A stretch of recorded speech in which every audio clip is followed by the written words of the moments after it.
La mosquée de Paris, c'est une des merveilles de cette capitale, qu'elle est dans le cœur. La mosquée de Paris a été réalisée par les artisans de Fès. Deux cultures qui s'aiment, deux peuples, frères et amis. غادي نطلب خوتنا الجزائريين يمشي يصور لي اي غير ورشه وحده يصورها عندهم في الجزائر معهد كيخدموا فيه هذا الزبليج هذا.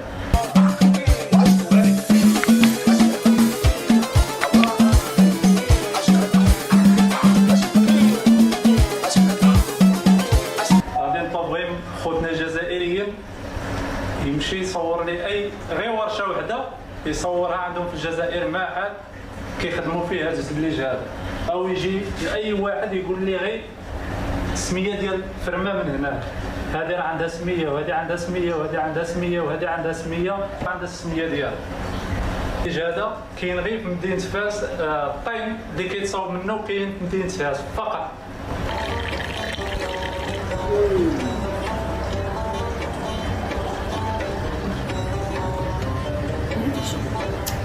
مش قادر استوعب صراحه قديش في هذه المدينه هذه وفي هذه البلاصه من غير ما غتلقاش شي واحد اللي غيخدم هذا الشيء. هذاك الجليج واحد اخر اللي كيبينوا هما راه غير سيراميك بصح اللي كيبينوا في الجزائر ماشي جليج بلدي، هذا راه كيدوز من 86 مليون يد عاد باش كيوصل باش يلصق في الحيط. بصح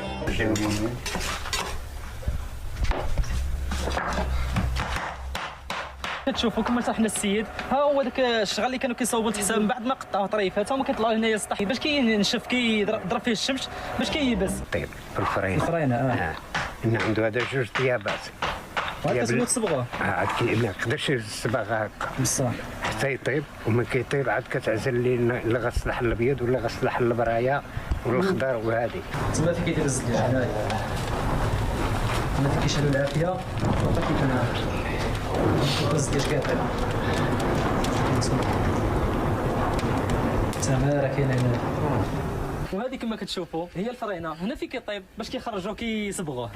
شوف الداخل ديالها، ايوه دابا راه طيبوه وخرجوه باش يصبغوه، باش كيبس في الفرنه عاد كيخرجوه كيصبغوه كما كتشوفوا.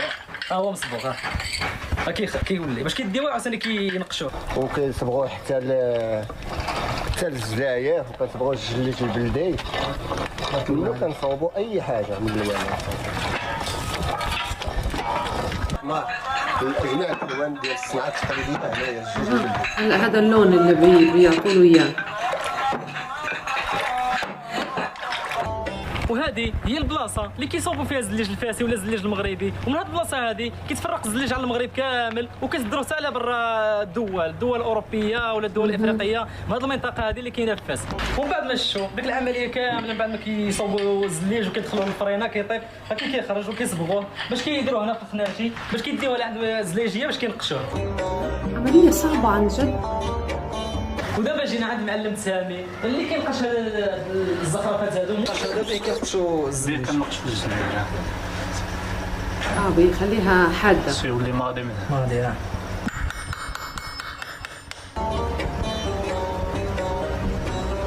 لا هيك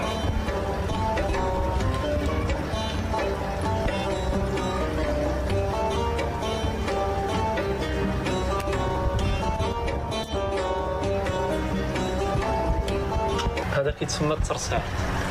هو كنسميوه مقبل العقل. هذا هو شان مقبل العقل، هذه الفيره، هذا حزمه فيره شرافه. الله ايش هذا الجمال. شباب السميات كل وحده وقت مصوبه بالتوليف. هذا الشغل هذا كنقولوا له التوليف. In Morocco for almost 6 months, in which we fabricated all the loose tiles for the zilij.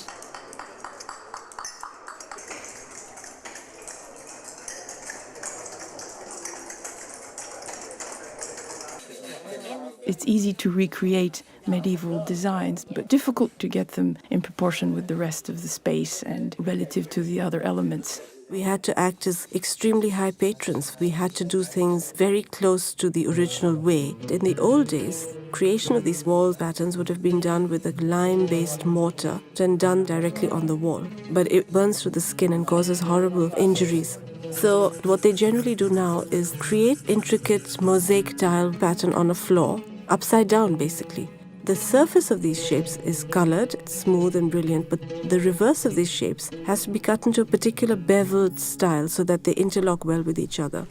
And then they pour into a concrete-based mortar, which allows it to get completely solid. We had to get some variation of colors. For instance, 3 shades of blue, there are 2 shades of green. So it has the characteristic of an ancient antique panel.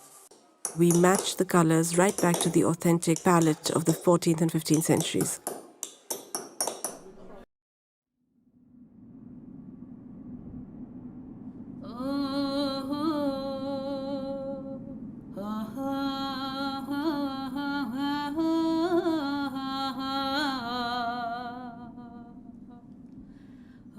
La mosquée de Paris, c'est une des merveilles de cette capitale, qu'elle est dans le cœur.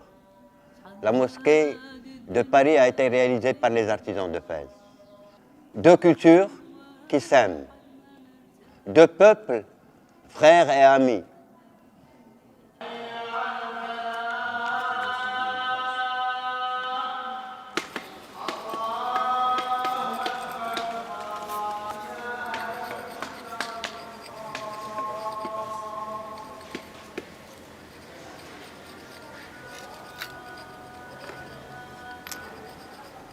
L'origine de la mosquée de Paris, en fait, c'était pour honorer les soldats musulmans qui étaient morts pendant la guerre 14-18. C'est suite à ça que cette mosquée a été réalisée. Et depuis 1926, des travaux de restauration n'avaient pas été réalisés et il y avait quand même un certain nombre de désordres, notamment au niveau des éliges. Alors les éliges, c'est ce que vous voyez sur les sols et sur les murs de la mosquée. Hein, ce sont ces petites faïences en terre cuite qui sont réalisées à Fès.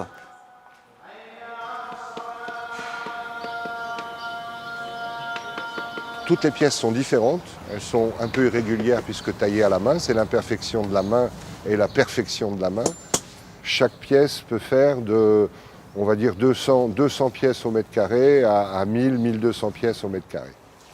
Et chaque pièce est unique, taillée à la main pour que le tracé régulateur soit respecté. On n'a jamais réussi à faire ça dans aucun autre matériau. Il y a les travaux qu'on doit faire et il y a les travaux qu'on a fait. On a fait la restauration complète du jardin et la restauration complète du patio. Ces travaux ont demandé à peu près 2 ans, une moyenne de 5 à 6 salariés. À Fès, il m'appelle M'allem de Jlij, c'est-à-dire le maître de Jlij. Et ça me fait un grand honneur. C'est des Marocains, vous savez qu'ils ont resté pas mal de temps en Espagne, en Andalou. Ils ont ramené le savoir-faire à Fès. Et ce travail, c'est unique au Maroc. La taille, ça prend des années et des années pour apprendre. Par exemple, moi, quand j'étais gamin avec mon père, pendant les grandes vacances, je rentre au chantier ou bien dans l'usine pour avoir le métier. Et ça fait 38 ans que je suis dans ce métier. Et c'est grâce à ce métier que j'ai voyagé presque le monde entier. J'étais aux États-Unis, en Brésil, en Suisse, en Arabie Saoudite, en Koweït, en Espagne, en Italie. Et je ne peux pas compter les fois que je travaille en France, parce que pour moi, la France, c'est mon 2e pays natal.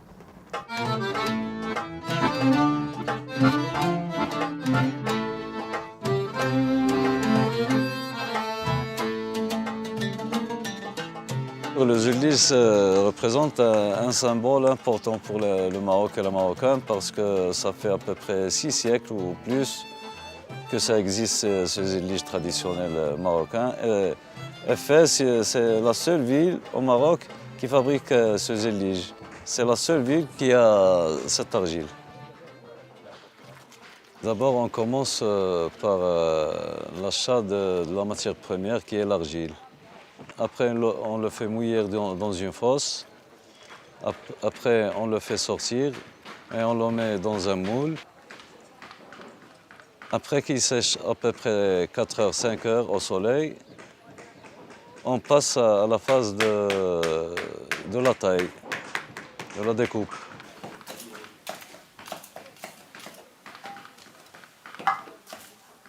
Après, on le fait monter sur la terrasse, comme vous voyez, et on le fait sécher pendant Pendant l'été, à peu près 24 heures, et pendant l'hiver, ça dépend du degré de la température.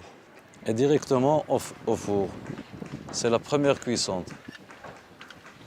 Tout est naturel.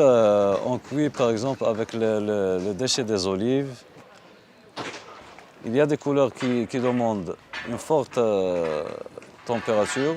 Par exemple, la couleur blanche, la couleur noire, la couleur bleue, ça demande à peu près entre 800 et 900 degrés. Et les autres couleurs, entre 600, 700 jusqu'à 500 degrés. Après, on le fait sortir et on le fait peindre. On a plusieurs couleurs et ça se fait toujours traditionnellement. On obtient la couleur verte du cuivre et la couleur bleue, c'est du cobalt, la couleur bleue de Fès, parce que Fès est connu par cette couleur. La couleur noire, c'est du manganèse. Après, on passe à la phase de la taille, des petits carreaux, 10 sur 10, 5 sur 5, 8 sur 8, etc.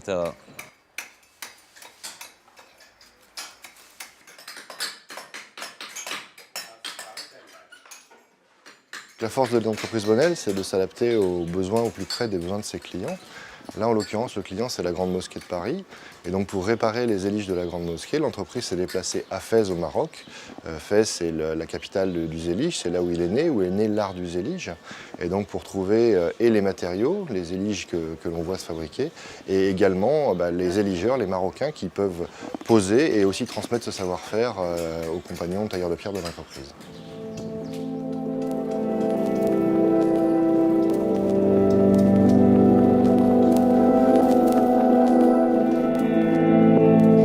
Ici sur un air humide, contrairement au Maroc c'est un air sec, donc ici on a plus de tendance, les matières travaillent, ça vient de la terre quoi, donc ça bouge. Casser, nettoyer, propre, préparer les éliges, l'agencer pour l'ajuster et après le coller. Et ça c'est que ce soit grosse partie ou petite partie. La mosaïque et les éliges ils restent vraiment à part entière aux éligeurs, aux Marocains. Ils m'ont accueilli vraiment, voilà, normalement ils auraient dit non, c'est un secret, ça, personne, voilà, parce qu'ils apprennent ça depuis leur enfance et c'est de génération à génération, ils transmettent ça à leurs enfants. Mais là, ce qui est bien, c'est que ils m'ont transmis quelque part leur savoir et puis moi, quelque part, je leur ai transmis aussi un peu ma méthode de travail et puis mon savoir dans la rencontre entre le zéligeur et le tailleur de pierre. Le zélige, personnellement, c'est un amour.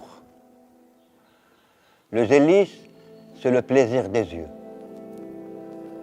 Le zélige, c'est le vrai amour qu'on peut partager avec d'autres gens, avec d'autres cultures qui n'ont pas ce mosaïque chez eux.